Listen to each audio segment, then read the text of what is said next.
မယ်ကြီးမင်းသမီးတွေရဲ့မင်္ဂလာပွဲထက်တာလွန်နေလက်ထပ်ပွဲကြီးကိုကျင်းပခဲ့တဲ့မြန်မာအော်ဘာလုပ်ငန်းပရိသတ်များလုံးပဲမင်္ဂလာပါရှင်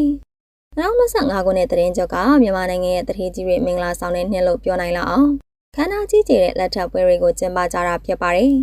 အပြိုကြီးစီးရင်ဝင်နေပြီဖြစ်တဲ့နာမည်ကြီးမင်းသမီးတွေလည်းအပြန်အဆိုင် pre-wedding တပ်ပုံတွေရိုက်ပြီးလက်ထပ်နေကြပါတယ်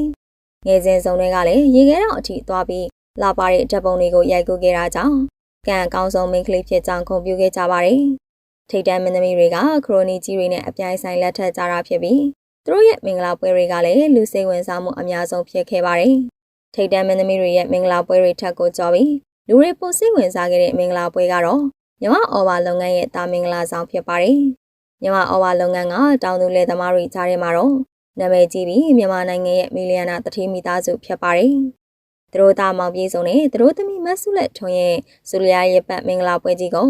ရန်ကုန်မြို့မှာခမ်းနားစွာကျင်းပခဲ့ပါတယ်။အဲဒီမင်္ဂလာပွဲတစ်ခုလုံးရဲ့ကုန်ကြစည်ကတော့တိမ်မောင်းတောင်းချီကုန်ကြခဲ့တယ်လို့သိရပါတယ်။သူတို့သမီးရဲ့ဘဝကိုလည်းဗရန်များနဲ့စီချေထားတာကြောင့်တန်မိုးဖြတ်လို့တော့မရခဲ့ပါဘူး။သူတို့သမီးရဲ့လက်ကင်ပန်းကိုလည်းစိန်ရွှေဗရန်များနဲ့စီချေထားတဲ့အပြင်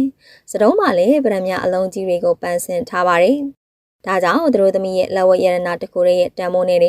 တိမ်မောင်းတောင်းချီတန်နေမှတည်ကြပါတယ်။သူတို့သမီးအတွက်မိတ်ကပ်ဆရာကိုလည်းထိုင်းကနေခေါ်ထားတာဖြစ်ပြီးမိတ်ကပ်ပြင်ကားကလည်း300ခန်းကုန်ကြပါတယ်။ခမ်းမတွေကိုဝင်လိုက်တာနဲ့နန်းတော်ကြီးရဲ့ရောက်သွားလာလို့ထင်ရလောက်အောင်ခမ်းနားတဲ့အပြင်စင်တွေကိုပြုလုပ်ထားခဲ့တာပါ။တသက်မှာတစ်ခါသာဆောင်ရတဲ့မင်္ဂလာပွဲမှာတင်းနဲ့တဲတဲမင်္ဂလာဆောင်ခဲ့တာပါ။ဒါကြောင့်နာမည်ကျော်မင်းသမီးတွေရဲ့မင်္ဂလာပွဲထက်ခရိုနီတထေးကြီးရဲ့တာမင်္ဂလာပွဲကိုလူတွေကပိုစိတ်ဝင်စားခဲ့ကြပါတယ်။မြမအော်ဘာလုပ်ငန်းကမြန်မာနိုင်ငံရဲ့ဓာတ်မြေဩဇာလုပ်ငန်းတွေထဲမှာအောင်မြင်ဆုံးလုပ်ငန်းကြီးတစ်ခုဖြစ်ပါတယ်။ဒါကြောင့်လည်းတားဖြစ်သူရဲ့မင်္ဂလာပွဲကိုဘယ်သူမှမတူအောင်ကျင်းပပေးနိုင်ခဲ့တာလည်းဖြစ်ပါတယ်။အရေးသွေးပြေဝတဲ့ဗရန်များတွေကိုဆင်ရင်ပြီးလက်ထပ်ခဲ့ကြတယ်။သူတို့သမီးလေးကိုအားကြနေပြီလားဆိုတာကောမန့်မှာပြောပြခဲ့ကြပါအောင်ရှင်။